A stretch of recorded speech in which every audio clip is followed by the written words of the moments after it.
तो गाइस फिर से स्वागत है आप सभी का पोषण टेकन के एक नई वीडियो में। आज की इस वीडियो में हम लोग बात करेंगे पीएमएमवीवाई के एक महत्वपूर्ण टॉपिक पे। अभी जो है बहुत सारी आंगनबाड़ी कार्यकर्ताएं जब फॉर्म को फिलअप कर रही है, ये जो फॉर्म है आप अगर वेबसाइट से फिलअप कर रहे होंगे तो ही आंगनबाड़ी कार्यकर्ताओं के मोबाइल पे इस प्रकार से एक मैसेज आपको दिख रहा होगा, है ना। ये मोबाइल मैसेज जो है, ये जो एसएमएस है वो आंगनबाड़ी कार्यकर्ताओं के मोबाइल पे ही दिख रहा है। कारण यही है कि यहाँ पे बोला जा रहा है कि आपके क्षेत्र में मान लीजिए आपने जिस जमाती का फॉर्म फिलअप किया होगा, यानी कि अगर आपने किसी बेनिफिशियरी का अपने पीएमएमवीवाई के वेबसाइट के माध्यम से किसी का फॉर्म फिलअप किए होंगे तो इस प्रकार से मैसेज आप में ज़रूर आ रहा होगा। अगर नहीं आ रहा है तो इसका मतलब आपने एफआरएस और उनका जो है बायोमेट्रिक ईकेवाईसी उन्होंने दोनों कर दिया आपने। अब यहाँ पे ये मैसेज का क्या मतलब है, जैसे कि यहाँ पे आप मैसेज को पढ़ेंगे तो यहाँ पे लिखा हुआ है आपके क्षेत्र में यहाँ पे जो बेनिफिशियरी है उनका आईडी, यहाँ पे आईडी भी दी रहा है कि एफआरएस जो है प्रमाणीकरण प्रक्रिया पूरी तरह से नहीं हुई है, कृपया सुनिश्चित करें कि उनका बायोमेट्रिक पूर्ण किया जाए। अधिक जानकारी के लिए आप पीएमएमवीवाई हेल्पलाइन पर कॉन्टैक्ट कर सकते हो। तो इस प्रकार से मैसेज आ रहा है, आप देखेंगे तो लगातार सभी बेनिफिशियरी को ये मैसेज प्राप्त हो रहा है। ये डायरेक्टली जो है पीएमएमवीवाई के माध्यम से ही सभी आंगनबाड़ी कार्यकर्ताओं को दिया जा रहा है। इस मैसेज का क्या मतलब है और आप लोग किस प्रकार से फॉर्म फिलअप करोगे ताकि ये मैसेज आपको ना मिले और बेनिफिशियरी का जो फॉर्म है वो प्रमाणीकरण दोनों हो जाए। देखिए सबसे पहले हम आपको पहले ही बताए थे इसकी पहली वीडियो में कि आप सभी आंगनबाड़ी कार्यकर्ताओं को आप जो फॉर्म फिलअप करना है आपको पीएमएम वेबसाइट पे फॉर्म नहीं फिलअप करना है। आप जब भी आप फॉर्म फिलअप करो तो जो पीएमएम का वेबसाइट यानी कि एप्लीकेशन जो है उससे ही आपको फॉर्म फिलअप करनी है। अब यहाँ पे आप लोगों का ये डाउट आएगा कि सर जो एप्लीकेशन है वो सही से वर्क नहीं कर रहा है, या तो एप्लीकेशन में जब हम लॉगिन करना चाहते हैं वहाँ पे दिखाता है आप ऑलरेडी यहाँ पे लॉगिन हो, या तो कभी एप्लीकेशन काम ही नहीं करता है, या तो एप्लीकेशन में एफआरएस नहीं बता रहा है। बहुत सारे इश्यूज़ आपको देखने को मिलेगा। लेकिन हाँ, बहुत सारे इश्यूज़ देखने को मिल सकता है एप्लीकेशन में, लेकिन आपको एप्लीकेशन से ही फॉर्म भरना है। हाँ, हो सकता है कि आप इस बार लॉगिन करो तो आपको वहाँ पे ना दिखे, आपको अच्छा से एप्लीकेशन काम ना करे, तो नेक्स्ट टाइम फिर से लॉगिन करना है। लेकिन आपको करना यही है कि एप्लीकेशन से ही फॉर्म फिलअप करना है। वहाँ करने का आपके पास एक बहुत ही बढ़िया ऑप्शन है कि वहाँ पे जो एफआरएस और आपका जो फेस ऑथेंटिकेशन यानी कि जो यूडीआई वेरिफिकेशन है वो दोनों वहाँ पे किया जा रहा है। जब आप फॉर्म वहाँ पे फिलअप करोगे, जब उनका आधार नंबर भरोगे और जब ऑथेंटिकेट करोगे तो वहाँ पे जो है आधार ऑथेंटिकेट होने के बाद उनका आता है ईकेवाईसी करने का। तो ईकेवाईसी जब क्लिक करोगे, यदि आप पोषण टेकन में ईकेवाईसी कर रखे हो, यदि आप अभी तुरंत करे हो तब भी हो जाएगा, यदि आप कल किए हो तब भी हो जाएगा। लेकिन वेबसाइट पर क्या है कि यदि आप उनका 10 दिन पहले एफआरएस कर रखे हो तो वहाँ पे नहीं होगा। अगर आप वहाँ फॉर्म फिलअप करके जब आप फिर जाके मतलब कि वेबसाइट पे क्या प्रॉब्लम है कि आप वेबसाइट पे अगर फॉर्म फिलअप कर रहे हो तो आपको पहले लाभार्थी का एफआरएस नहीं करना है। पहले क्या करना है, आपको पहले पीएम का फॉर्म फिलअप करना है, उसके बाद फिर जाके पोषण टेकन में आपको क्या करना है, उनका एफआरएस करना है। उसके बाद फिर आपको पीएमएमवीवाई के वेबसाइट पे जाना है। वहाँ पे देखिए आपको ऑप्शन मिलेगा, आपको हम ऑप्शन दिखाएंगे कि कहाँ पे क्या ऑप्शन मिलेगा। चलिए अब हम आपको साइट पर लेके चलते हैं और आपको दिखाते हैं। पीएमएम के वेबसाइट पे आप लोग आ जाओगे, लॉगिन करोगे तो यहाँ पे एक आपको इम्पोर्टेंट आपको बता दें, क्योंकि अब आपको करना चाहिए। जैसे कि आप आंगनबाड़ी कार्यकर्ता हो और आप फॉर्म फिलअप कर ही रहे हो तो आपका जो इंसेंटिव जो बन रहा है, यानी कि हर एक फॉर्म को लिए आपको 150 रुपया 200 रुपया सरकार जो है आपको देने के लिए बोला गया है। तो उसको आप प्राप्त करने के लिए जो आपका प्रोत्साहन राशि है उसको अगर आपको चाहते हैं कि आपके खाते में जाए जब आप फॉर्म फिलअप कर रहे हो, क्योंकि आप जो है गवर्नमेंट स्टिक हो चुकी है और बोला गया है गवर्नमेंट के द्वारा कि अब आप जब फॉर्म फिलअप करोगे तो जैसे ही लाभार्थी का पैसा जाएगा साथ ही आपका भी चला जाएगा।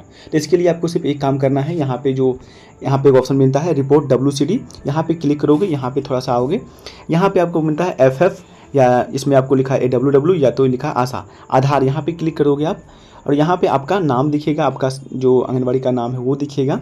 उसके बाद यहाँ पे आपको टोटल जो मतलब कि फील्ड जितने हैं कार्यकर्ता का यहाँ पे तो एक ही होगा, तो यहाँ पे क्लिक करोगे आप, यहाँ पे क्लिक करोगे आपका यूनिक कोड आपका नाम दिखेगा, यहाँ पे नेम ऑफ आधार दिखेगा, यहाँ पे ये दिखेगा कि आधार से आपका जो है यूडीआई से आप ऑथेंटिकेट है या नहीं है, तो यहाँ पे देखिए दिख गया है। लेकिन यहाँ पे एक और दिखेगा, वो है face authentication for UDI supervisor level. तो यहाँ पे देखिए यहाँ पे नो दिख रहा है, यानी कि आंगनबाड़ी कार्यकर्ता का यहाँ पे फेस ऑथेंटिकेशन नहीं किया गया है।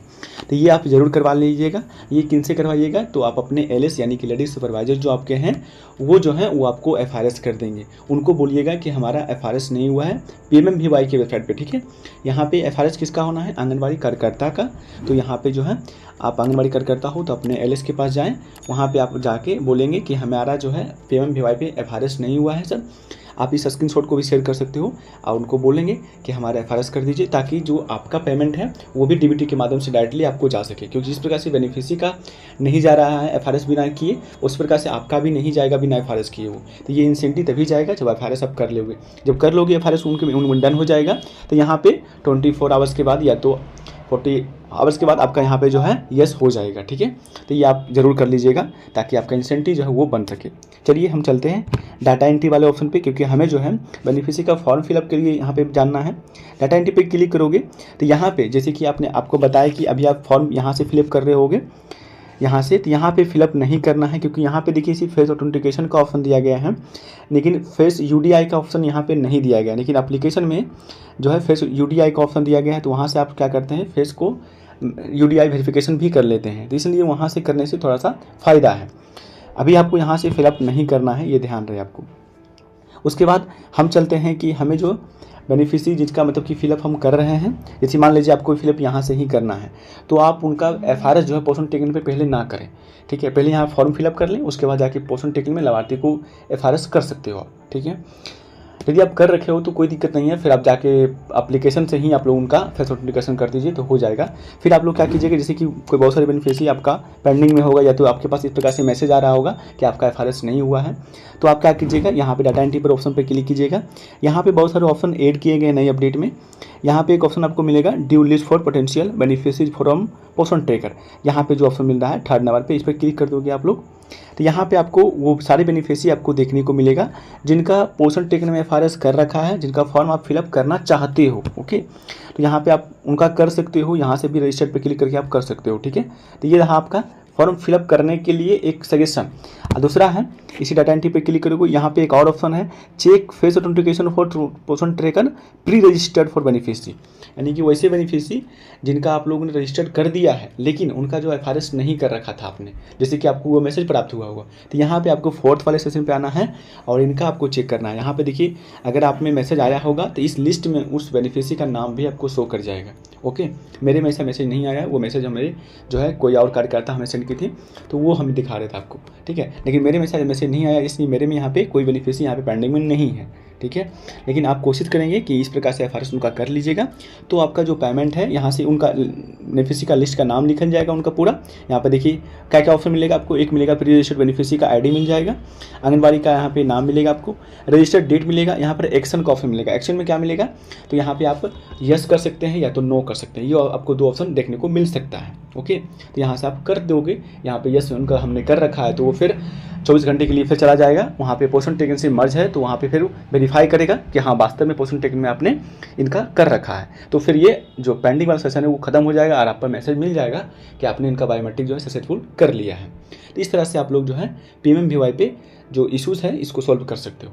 बाकी हम आपको बार बार कर रहे हैं, जो पोषण टेकन में आपको आप जो PMM का फॉर्म फिलअप करना है वो आप अगर आप KYC कर रखे हो तो आप ज़्यादा कोशिश करें कि आप जो है PMMVY के एप्लीकेशन से ही फॉर्म को फिलअप करो। ये ध्यान रखें ज़्यादा कैसे फिलअप करना है PMMVY वेबसाइट पे मैंने शॉर्ट के माध्यम से वीडियो, लॉन्ग के माध्यम से वीडियो मैंने पहले ही बना रखा है, तो ज़रूर आप लोग देखें एक बार। आपको पहले वीडियो में बता दिया था, इस वीडियो में फिर से बता रहा हूँ आपको कि देखिए फेस ऑथेंटिकेशन कितना करना अनिवार्य है। यहाँ पे आप देखेंगे कि इनका बोला गया है कि जो आधार मैपेड है NPCI से वो यस है। यहाँ पे जो है पोषण टेकन से इनका जो मतलब कि FRS जो है वो कर रखा है, बहुत सारे बेनिफिशियरी का मैंने FRS भी कर रखा है, लेकिन यहाँ पे देखिए फेस ऑथेंटिकेशन इनका देखिए UIDI से जो है वो ऑथेंटिकेट नहीं है, क्योंकि अभी जो PMM का साइट है वो बिल्कुल वर्क नहीं कर रहा है। अब PMM का एप्लीकेशन पे आप देखेंगे तो वहाँ पे जो भी ऑप्शन था एक जो ब्लैंक होते रहता था हम लोग का कलर बाई, उसमें जो ऑप्शन मिलता था हमको फेस ऑथेंटिकेशन का, वहाँ पर अभी नो डाटा दिख रहा है। इसके वजह से हम लोग अभी UDI नहीं कर पा रहे हैं, इसके वजह से ही इनका पेमेंट अभी देखिए पेंडिंग है। जब तक ये हम लोग यस नहीं करेंगे तब तक इनका पेमेंट जो है वो प्रोसेस में ही लगा रहेगा, कभी डन नहीं होगा। ठीक है, अमाउंट देखिए 0 पेड है, तो ये आपको करना अनिवार्य है। FRS और UDI वेरिफिकेशन ये दोनों करना अनिवार्य है।